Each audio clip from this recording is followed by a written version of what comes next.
Bonjour, je suis Jérôme Badi, vous écoutez VCast, le podcast média de Values. Dans notre série sur l'avenir des médias, il est temps de parler de l'avenir de la presse. Comme pour la télévision et la radio, la presse est un vieux média, enraciné dans la vie des Françaises et des Français. La presse, ce ne sont plus seulement les journaux imprimés, distribués en kiosque ou dans vos boîtes aux lettres pour les abonnés.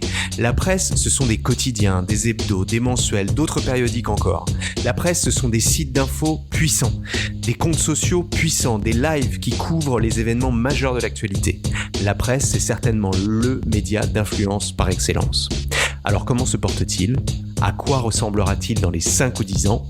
Pour en parler, j'accueille Louis Dreyfus, président du directoire du groupe Le Monde. Bonjour Louis. Bonjour. Pour commencer, peux-tu nous dresser un état des lieux du groupe Le Monde que tu diriges ? Quels médias ça représente ? Les grands chiffres aussi. Et si tu as des infos sur l'image auprès des lecteurs, la perception auprès des lectrices et des lecteurs ? Donc le groupe Le Monde est un groupe qui fait à peu près 300 millions de chiffre d'affaires, qui rassemble environ 1600 salariés, qui est bénéficiaire depuis 5 ans et qui rassemble Le Monde, Courrier International, Télérama, La Vie, le Huffington Post et toute une série de déclinaisons numériques et puis d'activités événementielles. Évidemment, une régie publicitaire, M-Publicité, qui promeut nos supports auprès des annonceurs. Ça, on va y revenir de toute façon sur la pub. Est-ce que t'as sur les grands chiffres et peut-être plus du côté quali, est-ce qu'il y a des études qui existent sur l'image que les Françaises et les Français ont de ce groupe avec quand même le titre de référence qu'est Le Monde ? Il y a plusieurs choses qui se dégagent. C'est d'abord qu'on est très bien positionné sur tant en termes de quantité de l'audience que de qualité de l'audience. Je crois que quand nos supports touchent tous les mois environ 2/3 des CSP+. Ce qui est important pour nous parce que on considère que ce sont des leaders d'opinion et que on essaye à travers chacun de nos supports d'expliquer la complexité du monde qui nous entoure. Donc on a plutôt tendance à s'adresser au CSP+, et puis et avec une audience qui est en croissance, beaucoup portée par le numérique. Je pense qu'on y reviendra. Et puis il y a un autre élément sur lequel on reviendra un peu plus tard, je crois, c'est les investissements qu'on fait en direction des publics jeunes, c'est-à-dire des moins de 18 ans, où depuis 5 ans, avec Jérôme Fenoglio, on a décidé d'investir dans ces nouvelles générations. Et là aussi, on a des chiffres qui commencent à être assez remarquables en termes d'audience. Donc on a de manière assez large maintenant une identité qui a été très largement renouvelée, c'est-à-dire qu'on avait des marques qui étaient des marques historiques, de journaux qui étaient Télérama doit avoir journal qui a été créé il y a plus de 70 ans, Le Monde a été créé en décembre 44, donc c'est des marques plutôt anciennes. Et pour autant, on a réussi depuis quelques années à rajeunir à la fois notre audience, les générations qui travaillent dans le groupe, tout en élargissant la taille de notre audience, ce qui est un enjeu important pour nous. Très bien. Alors donc justement maintenant, plus généralement, on va essayer de s'intéresser à l'état de la presse aujourd'hui. Alors évidemment, on a beaucoup parlé de la baisse de la diffusion imprimée, mais en même temps d'une offre numérique, et tu as commencé à nous le dire, qui est en forte hausse.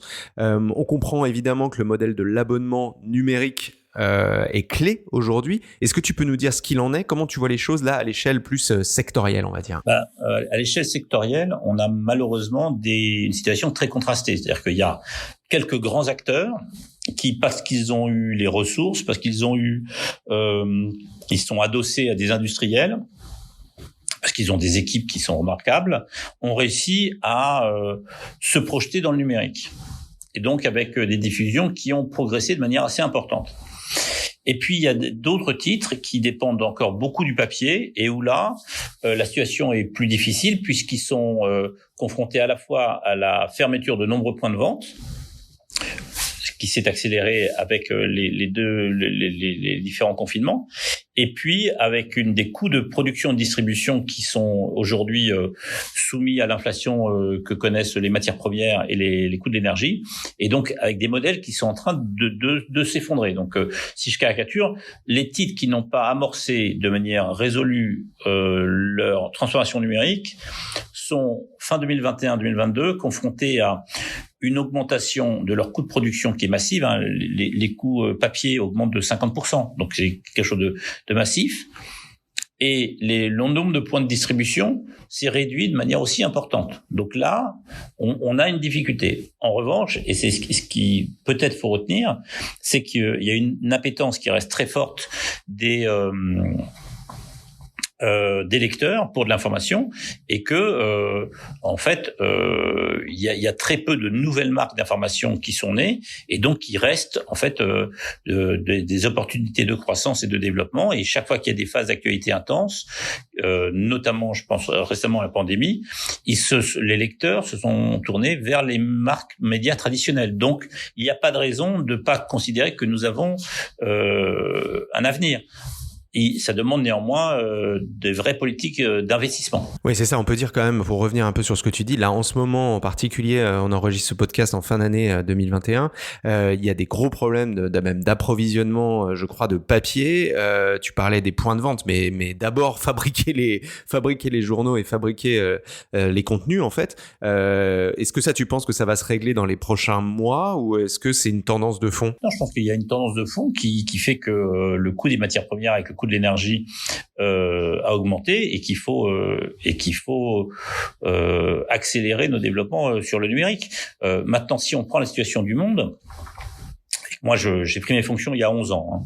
Eh bien, il y a 11 ans, le monde vendait, que ce soit en kiosque, en abonnement ou sur le numérique, environ 250 000 exemplaires chaque jour.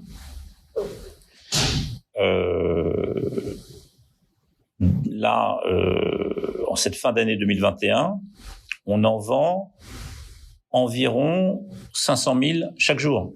Donc, on a un journal qui est vendu 2 fois plus qu'il y a 11 ans.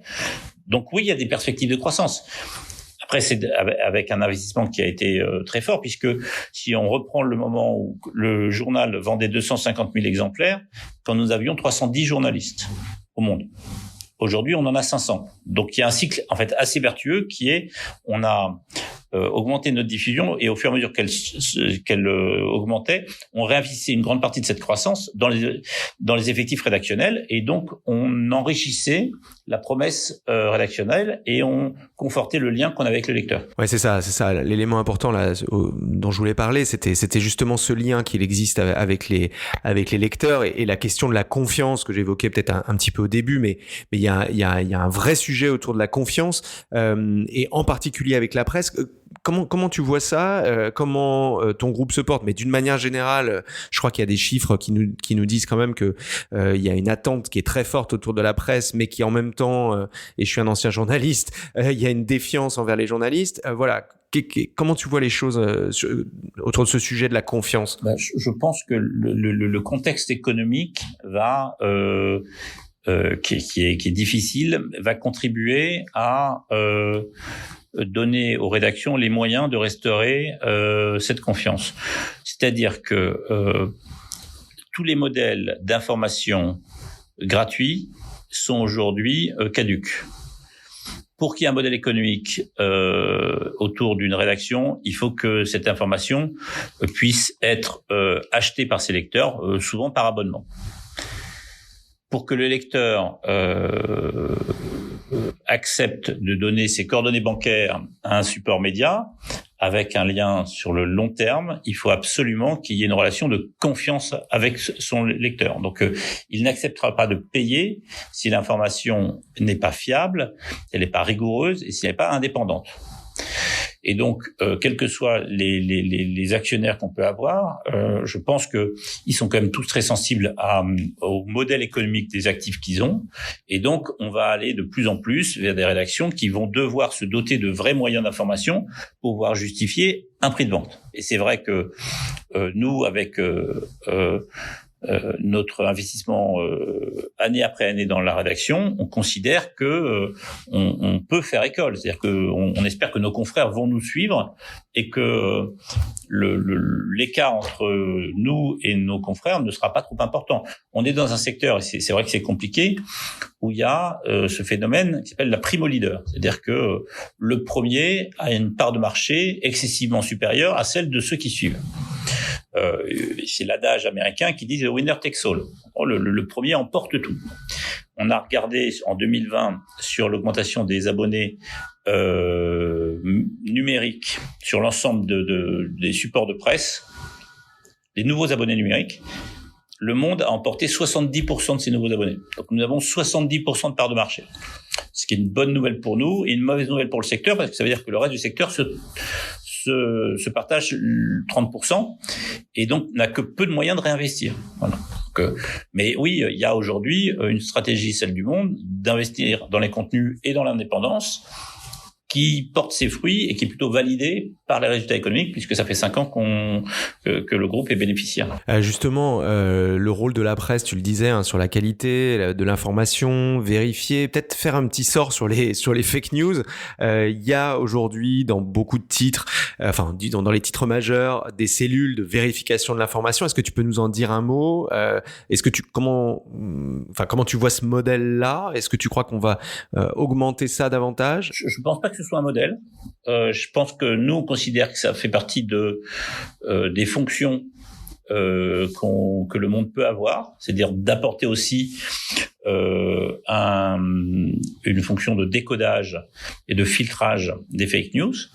Mais il n'y a pas de modèle économique qui est propre. Si on considère que le Monde doit être le média de référence, et si on considère par ailleurs qu'il est important qu'on arrive à parler aux jeunes générations, c'est vrai que c'est utile d'avoir ce type d'outil qui est une cellule au sein de la rédaction du Monde.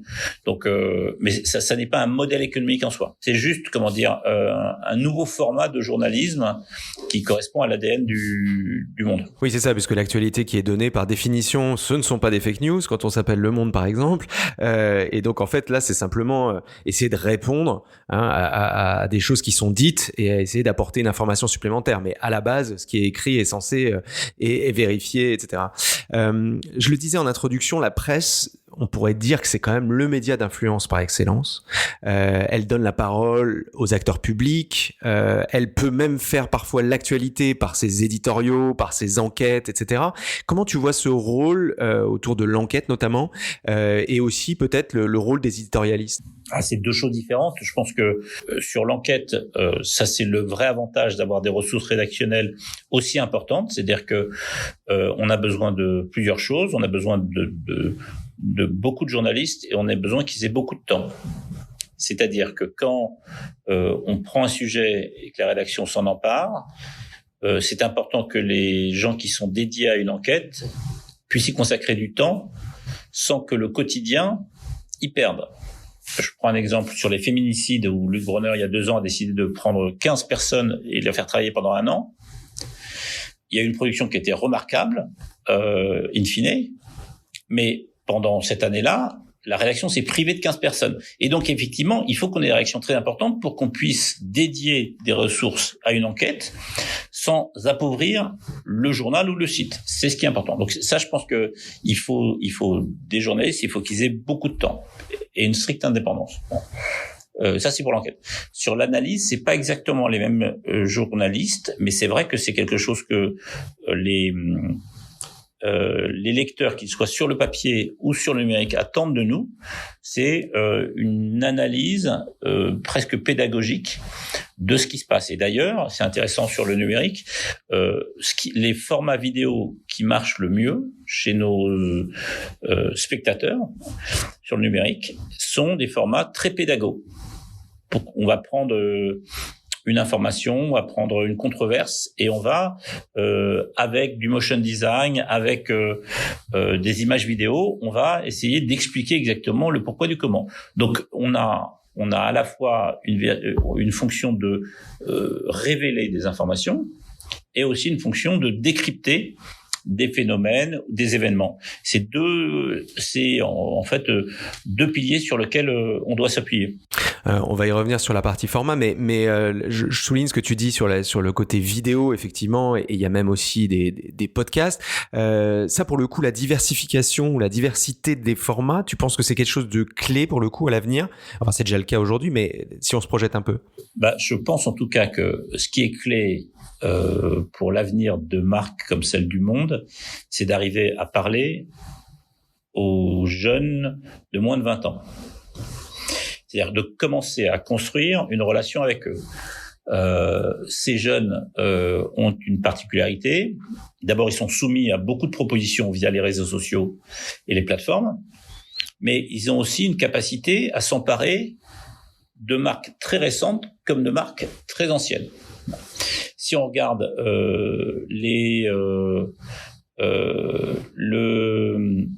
par exemple, l'audience et le succès qu'a pu rencontrer quelqu'un comme Virgil Abloh en prenant la marque Louis Vuitton et en lui donnant des codes qui sont les codes des nouvelles générations, ça n'aurait pas été possible il y a 15 ans où Louis Vuitton, il était la marque de adultes ou de vieux adultes. Bon. Donc ça prouve que les jeunes générations sont prêtes à accepter que ces marques-là soient pour eux à partir du moment, en tout cas pour eux visuellement, je ne sais pas, en termes de pouvoir d'achat, il y a d'autres questions, mais en tout cas visuellement, elles peuvent se les approprier si on respecte leur code et si on va sur leur format. Bien, nous, c'est de la même façon. On considère que pour construire une relation entre le monde et ces nouvelles générations, il faut aller sur les formats sur lesquels, qu'ils consomment et sur les plateformes qui sont les leurs. D'où le fait qu'on était la première marque média en France sur Snapchat, d'où le fait qu'on soit très présent sur TikTok, d'où le fait qu'on ait une chaîne YouTube qui marche très bien. C'est-à-dire, c'est en allant sur ces formats-là qu'on arrive à construire une relation. Si je prends l'exemple de Snapchat, on a une édition quotidienne à laquelle sont abonnés 1 500 000 ados français, 1 500 000. Tous les jours, il y en a environ 300 000 qui regardent l'édition. Eh bien, en faisant cela, je construis une relation avec eux. Et quand ces jeunes grandissent, commencent à avoir un petit pouvoir d'achat et un besoin d'information de plus grande qualité, eh ben, c'est la relation qu'on a nourrie avec eux, qu'on a construite avec eux, qui permet que on arrive à un résultat qui est ils s'abonnent au monde. Et on l'a vu récemment, cette année, 54% de nos nouveaux abonnés numériques avaient moins de 30 ans. Et donc ça, c'est le résultat de cette politique d'investissement.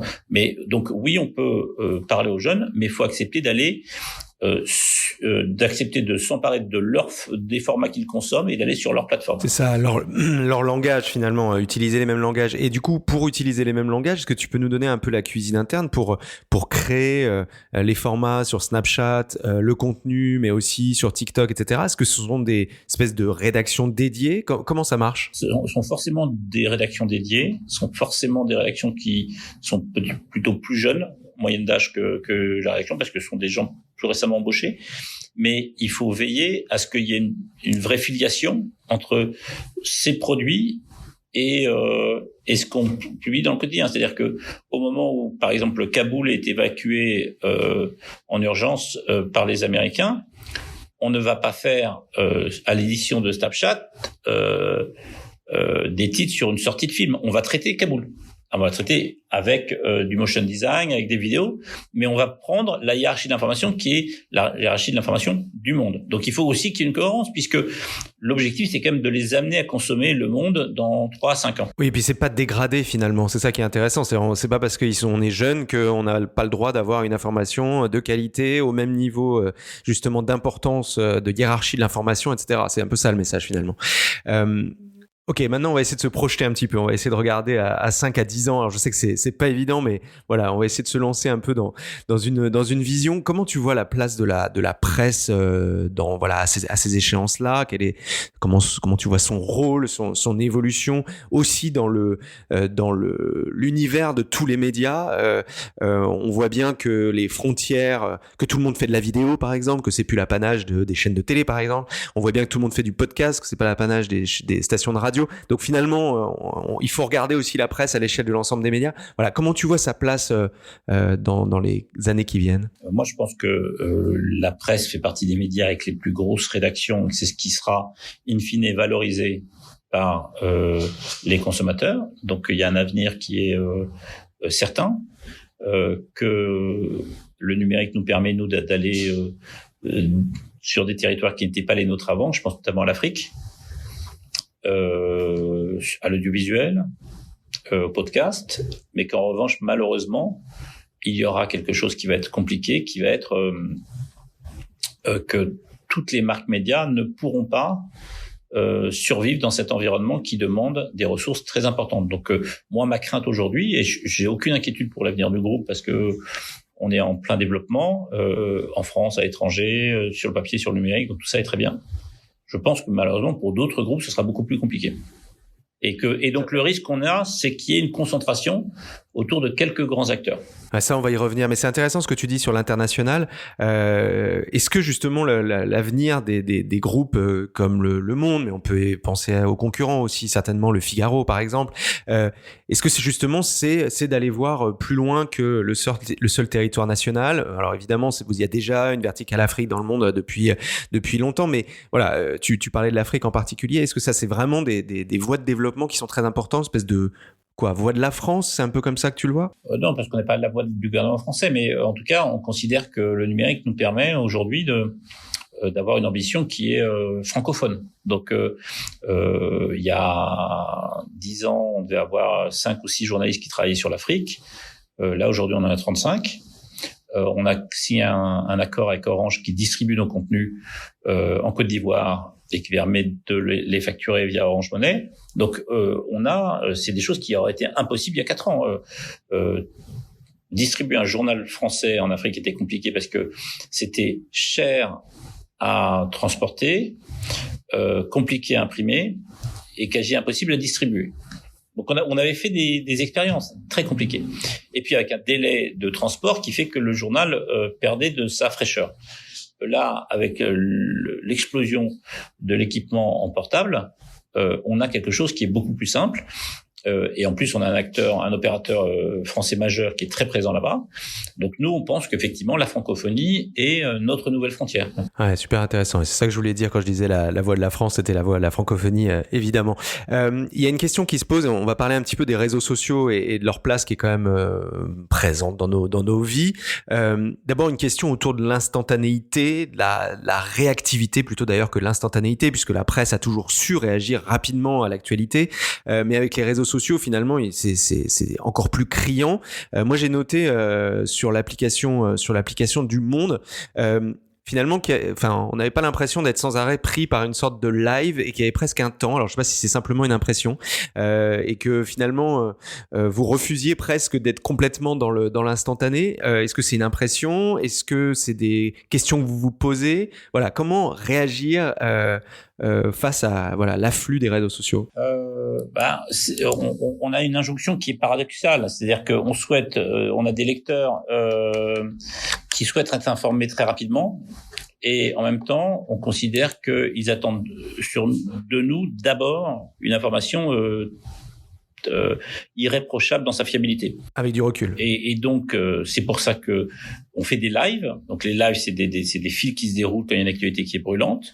Mais on peut, lors de ces lives, répondre aux questions des internautes. Et si tu regardes ces lives, on est le seul média, à ma connaissance, qui parfois répond à ces lecteurs qui les interpellent sur tel ou tel élément d'actualité. On dit on ne sait pas. C'est-à-dire que moi je trouve ça remarquable de la rédaction du Monde, cette humilité. Tu es capable de dire plutôt que essayer de dire on a été les premiers à savoir, ils disent non, on ne sait pas. Et donc comprendre que c'est pas forcément l'information la plus brûlante qu'il faut servir, mais c'est plutôt une information vérifiée. Après, il y a d'autres questions, malheureusement, qui sont des questions de référencement, et comme tu le sais, c'est celui qui sort en premier l'info qui est bien mieux référencé, et donc après, il y a un effet boule de neige. Donc, on essaye de pas être trop tard, mais effectivement, il y a cette contrainte-là. Justement, sur toujours la place des réseaux sociaux, il y a quand même une question de dépendance. Évidemment, vous relayez vos contenus, et d'ailleurs, tous les acteurs majeurs de la presse relaient leurs contenus via les réseaux sociaux. Quelle est la dépendance? Comment tu vois cette dépendance ou pas dans le futur, c'est-à-dire passer par les réseaux sociaux et plus directement par les applications dédiées des journaux.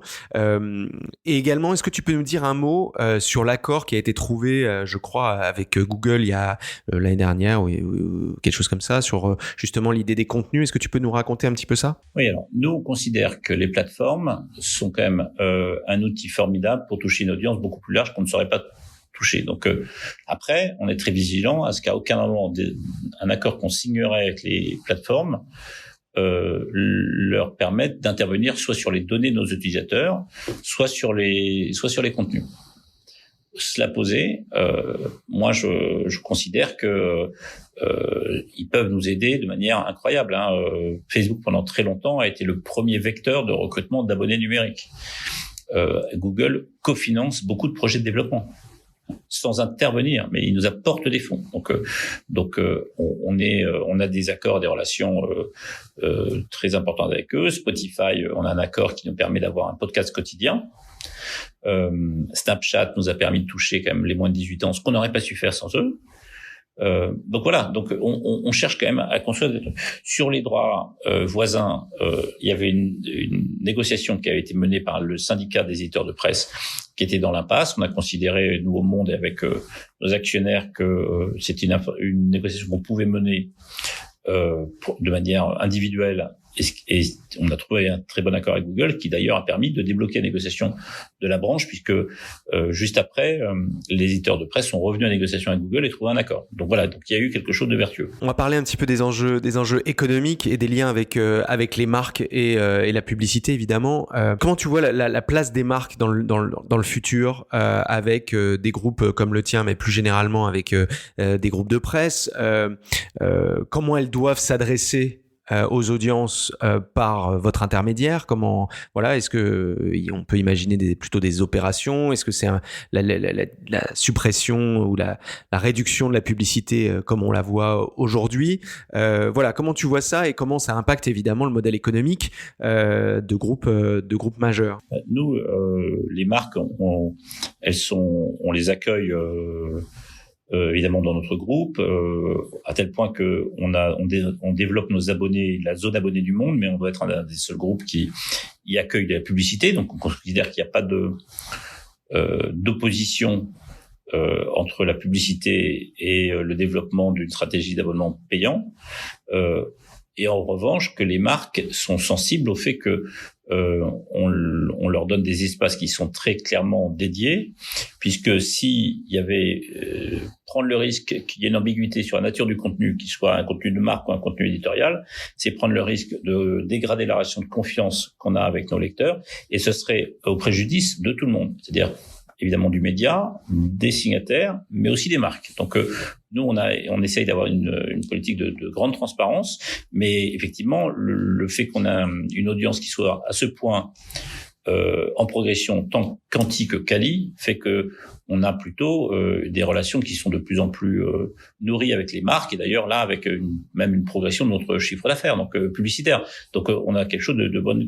Les marques sont plutôt demandeuses de travailler avec des groupes qui sont capables d'investir sur les contenus, d'investir sur la qualité et sur l'innovation. Il se trouve que on a ces moyens-là aujourd'hui. Donc non, je pense qu'elles ont un rôle moteur pour nous. Et oui, et tu penses que voilà, encore une fois, à quelques années, ça ne va faire qu'augmenter, elles vont aller chercher justement un contexte aussi très safe, on parle de brand safety, etc. Ça va être très important. On est capable de leur donner un environnement effectivement qualitatif qui est beaucoup plus sûr que ce que leur donnent des plateformes qui arrosent beaucoup plus large, mais avec une dilution de l'attention du consommateur. Pour parler également toujours du modèle économique et à la question de l'indépendance, tu en as déjà parlé depuis qu'on a commencé ce podcast. Comment tu vois ça, cette question de l'indépendance et aussi ce regroupement des médias, ça aussi tu en parlais, que tu sembles voir aussi comme peut-être un problème à force, on va dire, pas pour vous, mais à force ça risque de devenir un problème. Est-ce que ça remet en cause justement l'indépendance? On voit aussi que les différents acteurs, les principaux acteurs industriels qui investissent dans les médias se positionnent sur chaque opportunité nouvelle. J'ai vu pour le groupe La Provence, etc., là, qui avait encore à nouveau finalement les mêmes qui se positionnaient. Voilà, comment tu vois ça et comment tu vois ça pour l'avenir? Moi, le fait qu'il y ait quelques grands industriels, c'est pas forcément un sujet, c'est pas forcément contradictoire avec l'indépendance des médias. Nous, on veille ici dans le groupe Le Monde, où on a un groupe de taille moyenne, mais à que chacune des rédactions vivent de manière très autonome des autres rédactions. Parce qu'on considère que c'est la diversité de nos contenus qui fait la richesse du groupe. Et que si on devait les mettre ensemble, on lisserait l'identité de chacune, on lisserait les aspérités, on aurait un contenu de moins bonne qualité. C'est pour ça que on fait quelque chose de cette taille. Par ailleurs, moi quand je regarde, le groupe Le Monde a été jusqu'à notre arrivée déficitaire, perdait environ 10 millions d'euros par an. Là, on a des résultats, on a un EBITDA qui tourne autour des 15 millions d'euros, donc on a complètement inversé la tendance. Mais pour cela, on a des actionnaires, donc Pierre Berger, Xavier Niel et Mathieu Picasse, qui ont investi 130 millions d'euros. Donc se dire que ce type de retournement peut se faire seulement en lançant des souscriptions aux lecteurs, c'est faire preuve de grande naïveté.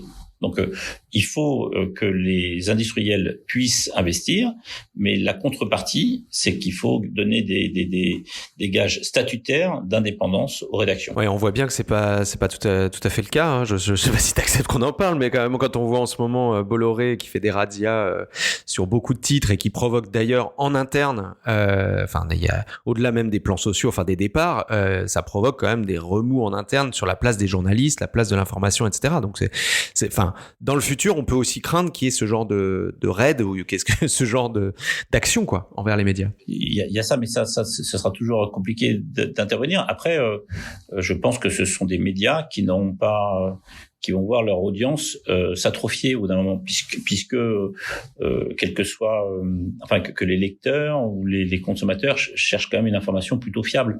Et donc, moins il y a de journalistes, moins ce sont des gens qui peuvent travailler dans un climat sérieux et sain, moins tu as une information de qualité et moins il y aura de lecteurs. Donc il y a aussi quelque chose de je pense qu'à un moment, il y a un cercle vertueux qui se met en place. Bon, et pour finir, on va essayer de, encore une fois, se projeter un peu.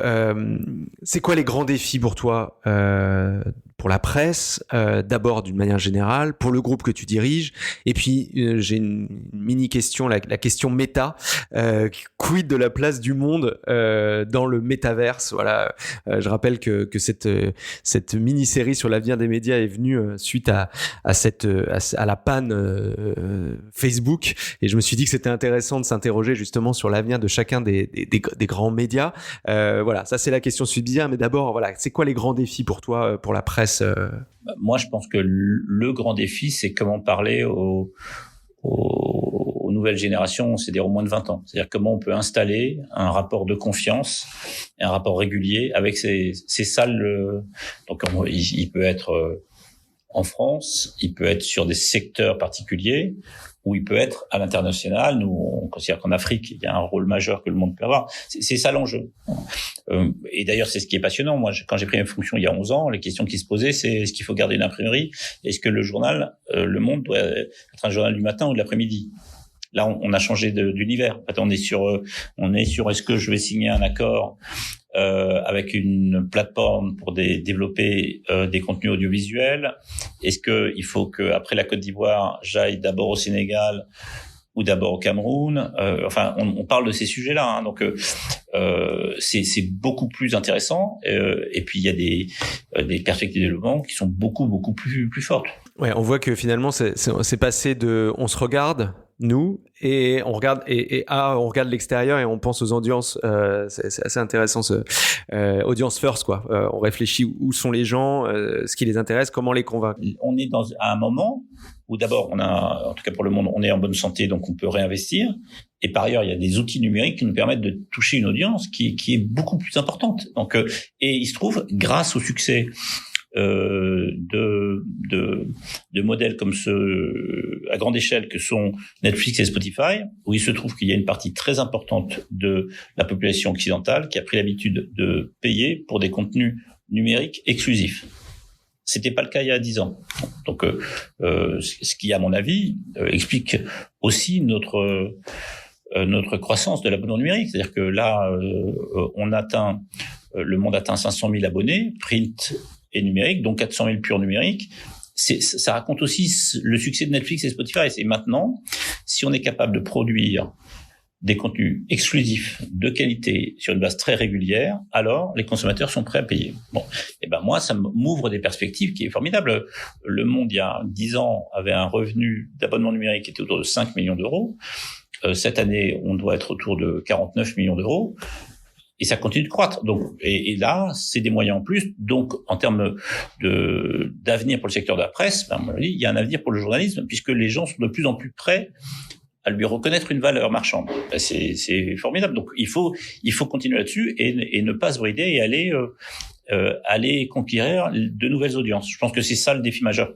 Et donc ma question métaverse, est-ce que tu veux bien, comment tu vois les choses? Est-ce que c'est des choses auxquelles je les vois pas. C'est pour ça que je l'évacue, c'est que je ne les vois pas encore.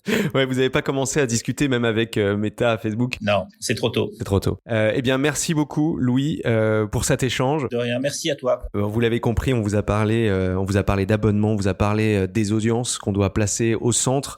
On vous a parlé, bien sûr, de la très bonne santé du groupe Le Monde, et ça, c'est plutôt une bonne nouvelle, et surtout des possibilités d'étendre encore les audiences en allant trouver des lecteurs, des lectrices à l'international. On vous a parlé également des différents formats de vidéos, évidemment, de podcasts, et tout ça, en fait, ça repose sur la construction d'une relation pérenne, de confiance, et qui est liée à une rédaction indépendante, à des rédactions indépendantes, à un modèle de journaliste qui continue à faire son travail, et à des contenus vérifiés, sûrs.